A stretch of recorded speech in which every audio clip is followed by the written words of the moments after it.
नमस्कार दोस्तों, स्वागत है आपका हमारे YouTube चैनल कंपटीशन की तैयारी पर। आज की वीडियो में हम 3 फरवरी का करंट अफेयर्स पढ़ेंगे। चलिए शुरू करते हैं। पहला प्रश्न है, मैनुएला रोकाबोटे किस देश की पहली महिला प्रधानमंत्री बनी है? तो ये बनी है इक्वेटोरियल गिनी की। मैनुएला रोकाबोटे इस पद पर पहुंचने वाली देश की पहली महिला बनी है। ये पहले शिक्षा मंत्री थी और 2020 में सरकार में शामिल हुई थी। इन्होंने फ्रांसिस्को पास्कुअल ओबामा अस्क्यू की जगह ली है, जो 2016 से इस पद पर बने हुए थे। भारतीय सेना ने जनवरी महीने में अभ्यास त्रिशाक्री प्रहार संयुक्त प्रशिक्षण का आयोजन कहाँ किया?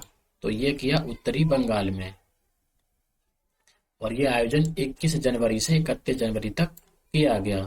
इस अभ्यास का उद्देश्य क्या है? सेना, भारतीय वायुसेना और सीएपीएफ के सभी हथियारों और सेवाओं को शामिल करते हुए एक नेटवर्क एकीकृत वातावरण में नवीनतम हथियारों और उपकरणों का उपयोग करके सुरक्षा बलों की युद्ध तत्परता का अभ्यास करना था। गणतंत्र दिवस शिविर 2023 में किस राज्य के एनसीसी दल ने प्रधानमंत्री का बैनर जीता है? तो ये जीता है महाराष्ट्र के एनसीसी दल ने।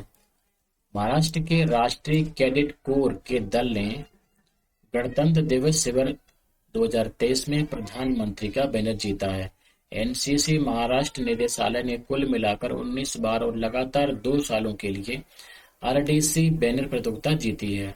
राज्य एनसीसी निदेशालय ने एयर विंग प्रतियोगिता में सर्वश्रेष्ठ निदेशालय और उड़ान में सर्वश्रेष्ठ स्क्वाड्रन का पुरस्कार भी जीता है। महाराष्ट्र के 111 कैडेटों के एनसीसी दल ने चैंपियंस ट्रॉफी और प्रधानमंत्री का बैनर जीता। अखिल भारतीय एनसीसी दल के हिस्से के रूप में महाराष्ट्र के 22 कैडेटों ने कर्तव्य पथ पर पदयात्रा की थी। कैडेट पुजारी शिवानंद अशोक ने आरडी परेड दल की कमान संभाली। बात करते हैं महाराष्ट्र की। तो महाराष्ट्र भारत में दूसरा सबसे अधिक आबादी वाला राज्य और विश्व स्तर पर दूसरा सबसे अधिक आबादी वाला देश उपखंड है।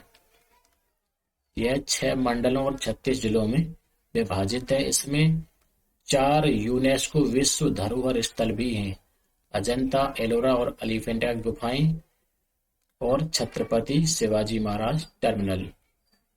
राजधानी है मुंबई। मुख्यमंत्री एकनाथ शिंदे हैं। राज्यपाल भगत सिंह कोश्यारी हैं। इसका गठन 1 मई 1960 को हुआ था। महाराष्ट्र की भाषा कौन सी है? मराठी भाषा है। अब बात कर लेते हैं एनसीसी की। तो एनसीसी का गठन 1948 में राष्ट्रीय कैडेट कोर अधिनियम 1948 के तहत एच.एन. कुंजरू समिति 1946 की सिफारिश पर किया गया था। इसका हेडक्वार्टर नई दिल्ली में है। महानिदेशक कौन है? Lieutenant general Gurbir Pal Singh. आदर्श वाक्य क्या है? Unity and discipline. विश्व अंतर धार्मिक सद्भाव सप्ताह कब से कब तक मनाया जाएगा? तो ये मनाया जा रहा है 1 फरवरी से 7 फरवरी के बीच। विश्व अंतर धार्मिक सद्भाव सप्ताह फरवरी के पहले सप्ताह के दौरान मनाया जाने वाला एक वार्षिक आयोजन है, जिसे 2010 में संयुक्त राष्ट्र महासभा द्वारा शुरू किया गया था। सप्ताह की शुरुआत एच.एम. किंग अब्दुल्ला द्वितीय और जॉर्डन के एच.आर.एच. प्रिंस गाजी बिन मोहम्मद ने की थी। ये समारोह लोगों के बीच सद्भाव को बढ़ावा देने के लिए आपसी समझ और अंतर धार्मिक संवाद बनाने पर ध्यान केंद्रित करता है। प्रधानमंत्री जी 3 फरवरी को किस राज्य में विश्व शांति के लिए कृष्ण गुरु एक नाम अखंड कीर्तन में भाग लेंगे? तो ये लेंगे असम राज्य में। प्रधानमंत्री श्री मोदी 3 फरवरी को असम के बारपेटा में विश्व शांति के लिए कृष्ण गुरु एक नाम अखंड कीर्तन में भाग लेंगे। परम गुरु कृष्ण गुरु ईश्वर ने 1974 में बारपेटा असम के नासत्रा गांव में कृष्ण गुरु सेवाश्रम की स्थापना की थी। ये महावैष्णव मनोहर देव के 9वें वंशज हैं, जो महान वैष्णव संत श्रीमंत शंकर देव के अनुयायी थे। चलिए इस प्रश्न में जो भी उत्तर में विकल्प दिए हुए हैं सब पर नजर डाल लेते हैं। तो पहला है असम। असम के मुख्यमंत्री हेमंत बिश्व शर्मा है। राज्यपाल जगदीश मुखी है। मेघालय के मुख्यमंत्री कौन रोड के संगमा हैं राज्यपाल बी.डी. मिश्रा हैं। मणिपुर के मुख्यमंत्री एन बीरेन सिंह हैं। राज्यपाल ला गणेशन अय्यर हैं। नागालैंड के मुख्यमंत्री नेफ्यू गोल होली रियो हैं और राज्यपाल जगदीश मुखी हैं। बजट 2023-24 में 2 साल के लिए 7.5% निश्चित ब्याज दर वाली महिलाओं के लिए नई बचत योजना शुरू की गई है। योजना का नाम क्या है? तो उसका नाम है महिला सम्मान बचत प्रमाण पत्र। ये योजना जो है 7.5% ब्याज की दर के साथ 2 साल की अवधि के लिए होगी। अधिकतम जमा राशि की सीमा 2 लाख रुपए इसमें होगी। इंफ्रास्ट्रक्चर परियोजनाओं को आगे बढ़ाने में मदद के लिए भारतीय रेलवे को कितनी राशि आवंटित की गई है? तो ये राशि आवंटित की गई है 2.40 लाख करोड़। करोड़ लिखना भूल गए दोस्तों।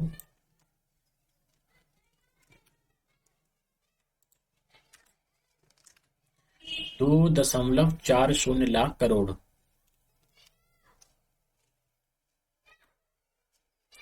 केंद्रीय बजट 2023-24 के बाद रेल मंत्री ने कहा है कि देश को लगभग 2.40 लाख करोड़ रुपए के आवंटन से देश में रेलवे की बुनियादी ढांचा परियोजनाओं को आगे बढ़ाने में मदद मिलेगी। अमृत भारत स्टेशन योजना के तहत 1275 स्टेशनों का पुनर्विकास किया जा रहा है।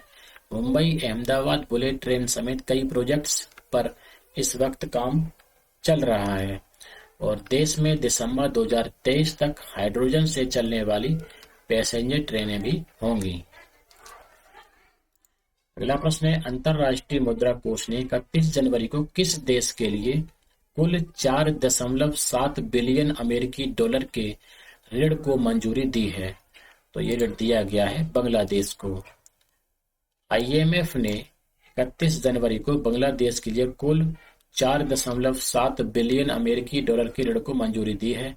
इसमें बांग्लादेश के लिए विस्तारित क्रेडिट सुविधा ईसीएफ और विस्तारित फंड सुविधा ईएफएफ के तहत 3.3 बिलियन अमेरिकी डॉलर और लचीलापन एवं स्थिरता सुविधा आरएसएफ के तहत 1.4 बिलियन अमेरिकी डॉलर शामिल हैं।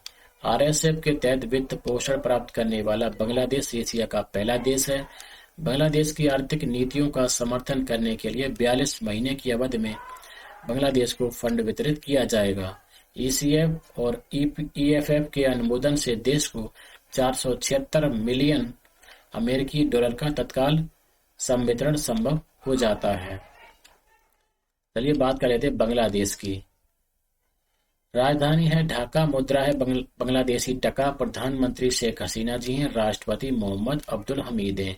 यह एक दक्षिण एशियाई देश है। यह दुनिया का 8वां सबसे अधिक आबादी वाला देश है। बांग्लादेश का नया राज्य 1972 में दक्षिण एशिया में पहला संवैधानिक रूप से धर्मनिरपेक्ष राज्य बना है। अध्यक्ष कौन है? मोहम्मद अब्दुल हमीद। आधिकारिक भाषा है बंगाली। अब बात करते हैं आईएमएफ की। तो आईएमएफ की प्रबंध निदेशक क्रिस्टालिना जॉर्जीवा है। मुख्यालय वाशिंगटन डीसी, अमेरिका। स्थापना दिसंबर 1945 में हुई थी। आईटीएफ पुरुष टूर्नामेंट किसने जीता? तो ये जीता है प्रजनेश गुणेश्वरन ने। प्रजनेश गुणेश्वरन ने 29 जनवरी 2023 को कुवैत के अल जहरा में $25,000 आईटीएफ पुरुष टेनिस टूर्नामेंट का फाइनल जीता है। उन्होंने फाइनल में उज्बेकिस्तान के खुमायून सुल्तानोव को हराकर जीत हासिल की है। 2018 में बंगलुरु और अनिंग में 2 चैलेंजर्स जीतने के बाद यह प्रजनेश का 5 वर्षों में पहला खिताब था। यह प्रजनेश का पेशेवर सर्किट में 11वां खिताब था और 2019 में कैरियर के सर्वश्रेष्ठ 75वें स्थान पर रहे थे। अब बात करते हैं कुवैत में, क्योंकि इसका आयोजन कहाँ हुआ? कुवैत में हुआ। तो कुवैत की राजधानी है कुवैत सिटी। मुद्रा है कुवैती दीनार, जो दुनिया में सबसे अधिक मूल्यवान मुद्रा है।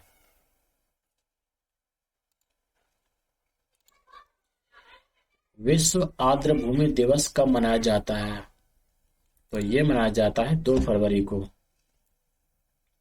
यह दिन विश्व आर्द्रभूमि के महत्व के बारे में लोगों में जागरूकता पैदा करने और उनके तेजी से नुकसान और गिरावट को बहाल करने के विभिन्न तरीकों के बारे में जागरूकता पैदा करने के लिए मनाया जाता है। इस वर्ष जो ये दिवस मनाया गया उसकी थीम क्या रही? It's time for wetlands restoration. यह दिन 2 फरवरी 1971 को ईरान के रामसर में आर्द्रभूमि पर सम्मेलन को अपनाने की तारीख को चिन्हित करने के लिए मनाया जाता है। विश्व वेटलैंड्स दिवस की शुरुआत 1997 में हुई थी। चलिए, पिछले साल जो मनाया गया था उसकी थीम क्या थी? Wetlands action for people and nature. 2021 की थीम क्या थी? Wetlands and water. 2020 की थीम थी वेटलैंड्स एंड बायोडाइवर्सिटी। ये 4 थीम हो गई, इनको आप अच्छे से लिख करके याद कर लीजिए।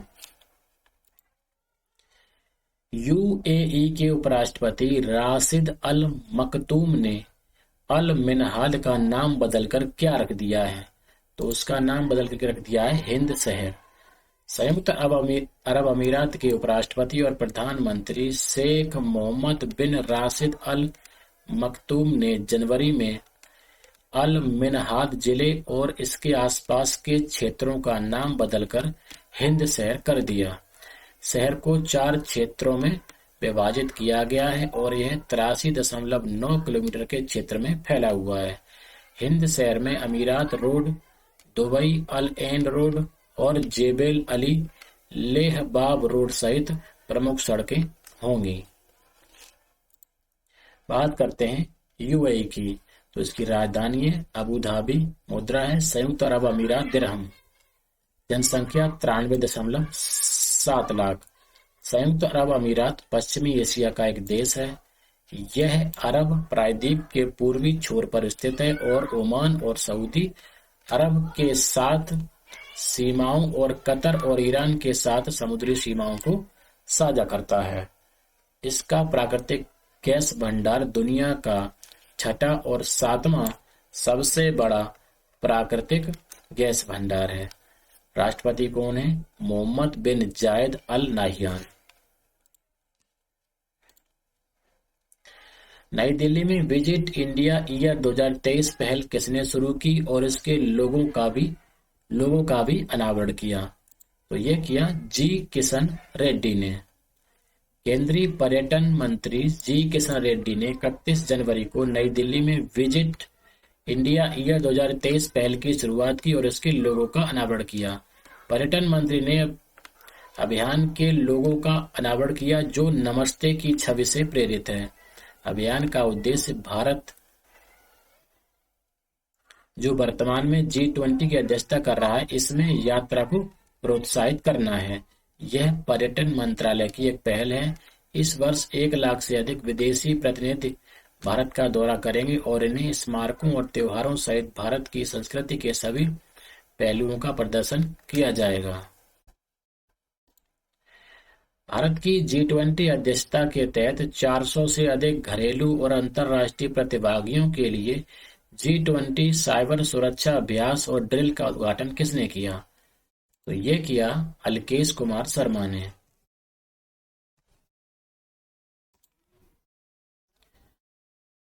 साइबर सुरक्षा सहयोग को मजबूत करने के लिए क्वाड सीनियर साइबर ग्रुप की बैठक कहां पर हुई है? Most important question. तो ये हुई है नई दिल्ली में।